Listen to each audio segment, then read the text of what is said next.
Manu, à présent, donc on s'intéresse à la vente des véhicules de luxe, des véhicules V8.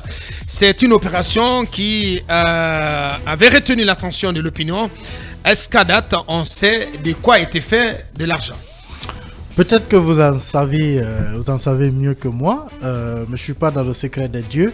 Ce qui est sûr, c'est qu'on a vu cette opération, en tout cas à un moment, quand le CNRD venait de prendre le pouvoir, qui a été d'ailleurs salué par tout le monde parce que il y avait une résonance de type à réduire le train de vie de l'État.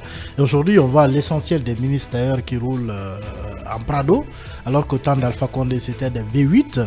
Ces V8 justement qui ont été vendus aux enchères. La question aujourd'hui, c'est qu'est-ce qui a été fait de cet argent? Quelle orientation cela a pris? Et d'ailleurs, combien a-t-on pu engranger d'abord de cette opération? Combien de véhicules a-t-on pu revendre? Et l'argent a servi à faire quoi derrière? Ce sont autant d'interrogations. Donc la question mérite d'être posée. Toujours est-il qu'aujourd'hui, il n'y a pas beaucoup de communication, il n'y a pas beaucoup de lisibilité sur la destination ou sur l'usage qui a été fait de cet argent. Et bien entendu, Manu, qu'on a eu un début de réponse à cette question ce week-end à l'occasion de l'inauguration de 2 CFP, donc sous la coordination du ministre Alpha Bakar Barry. Il s'agit du CFP de Donka, rebaptisé CFP Kamaralai, et du CFP de Bentouraya dans la préfecture de Koya. À l'occasion, le ministre Alpha Bakar qui a expliqué en quoi cet argent, une partie de cet argent en tout cas, a été, à quoi cet argent, une partie de cet argent a servi plutôt. Oui, c'est plutôt, j'allais en venir, l'explication finale. Je disais qu'il y avait beaucoup d'interrogations autour de l'usage qui en a été fait, mais que le ministre vient lever finalement le coin de voile pour dire que cet argent a peut-être servi à la rénovation de ces centres de formation professionnelle. Ça nous donne, celui de Donka. Celui de Donka, oui, qui a d'ailleurs pris le nom de Kamaralai, notre célèbre écrivain. Finalement, oui, il y a de quoi, se poser la question. Se satisfaire, de l'usage finalement que la vente de ces véhicules a eu, parce que si ça peut offrir des écoles à des jeunes Guinéens, si ça peut offrir un meilleur cadre d'apprentissage à des jeunes Guinéens, donc une perspective d'avenir à des jeunes Guinéens, oui, finalement, le salut qu'on a donné à cette opération quand elle a commencé, aujourd'hui, c'est comme si les fleurs ont tenu la promesse, les fruits ont tenu les promesses des fleurs, parce que c'est quand même, ces infrastructures qu'on a vues sont quand même des infrastructures assez, le niveau est assez relevé. Bien. Et c'est tant mieux pour la lutte contre le chômage. Allez, Talibé, Mamadouri, c'est vraiment très clair qu'une partie de l'argent issu de la vente de ces véhicules a été destiné au secteur de l'éducation, particulièrement à celui de l'enseignement technique et professionnel, et une autre partie au secteur de la santé. Donc, oui, le ministre Alpha Bakar a rappelé les images d'un autre âge que on nous a montré du CFP de Donka. Et comme il le disait, il y avait des rigoles, des flaques d'eau à l'intérieur. Des salles de classe sans toiture, sans fenêtre. Oui, en fait, c'était comme si une bombe avait explosé là et que c'est sur les ruines donc, de cette explosion que les apprenants se retrouvaient. Et donc, apprendre qu'il y a eu tout ce travail-là pour remettre ce centre dans un état digne, permettant justement aux apprenants de s'y retrouver, c'est une très bonne chose. Mais à beaucoup de choses m'a marqué. Un budget prévisionnel de 23 milliards. Finalement, c'est 7 milliards qui ont été investis. C'est un modèle, franchement, qui mérite d'être dupliqué. Et je vois bien comment des pays qui ont de la vision, comme le Mali et autres, le Bénin, viennent s'inspirer de cela.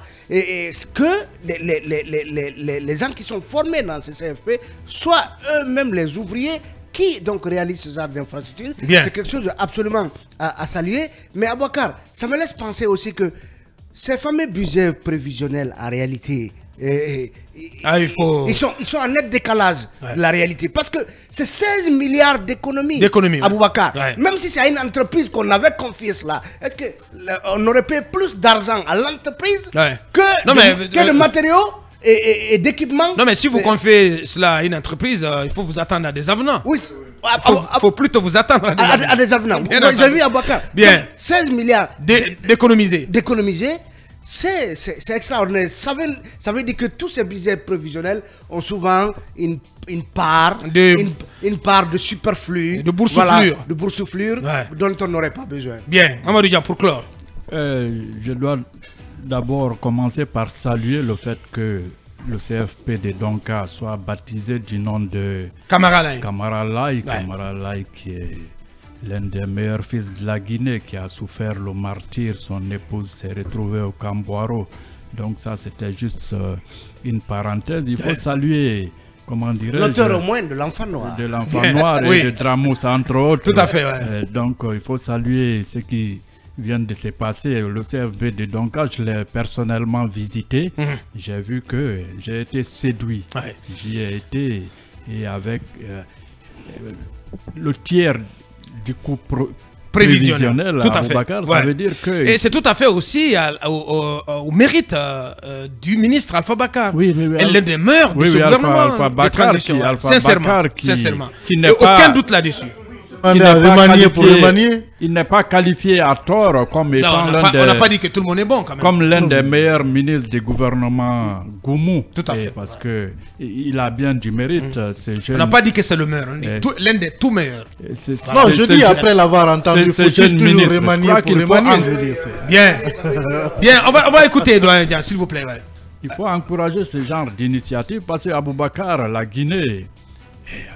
Au sortir des indépendances, c'était l'un des pays, pour ne pas dire le pays qui était promis à un bel avenir. Bien. Ces pays avaient tout pour son avenir, mais on a vu comment ça s'est passé, ce qui fait que, je rappelle juste cette anecdote, 2 à 3 ans après les indépendances, il y a une vieille dame appuyée sur sa canne qui avait dit au responsable suprême de la révolution: à quand la fin des indépendances? Depuis que les Blancs sont partis, je n'ai pas mangé de sucre.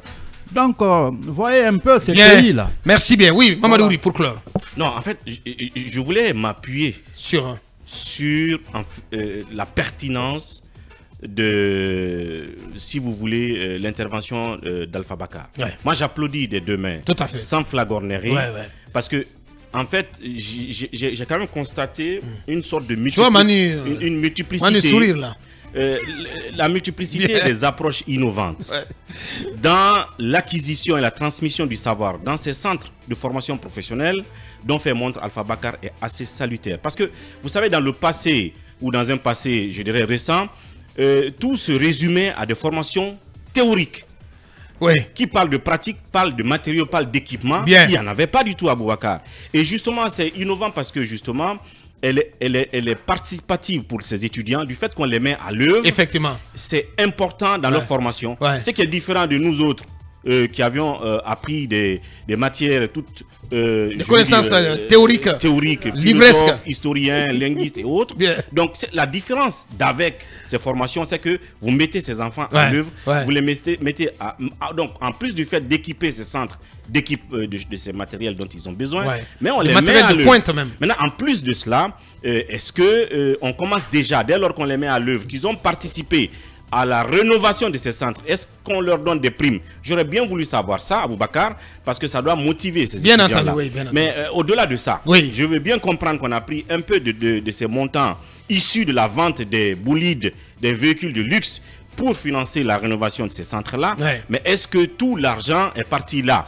Combien en amont on a engrangé dans la vente de ces véhicules de luxe, dont certains peuvent coûter 300 millions, 500 millions et autres. Il a dit qu'une partie devait être allouée aussi au secteur de la santé. En fait, la question que je pose, la cellule qui est chargée de cette opération spéciale du président de la transition doit avoir un tableau qui doit être accessible à tout le monde. Mamadou. À date, moi je veux savoir combien de véhicules ont été vendus. Ça nous a coûté on va poser la question. Voilà. Si tu permets bien, demain, on va essayer de poser la question au ministre de l'économie et des finances, puisque l'occasion nous est offerte là-dessus.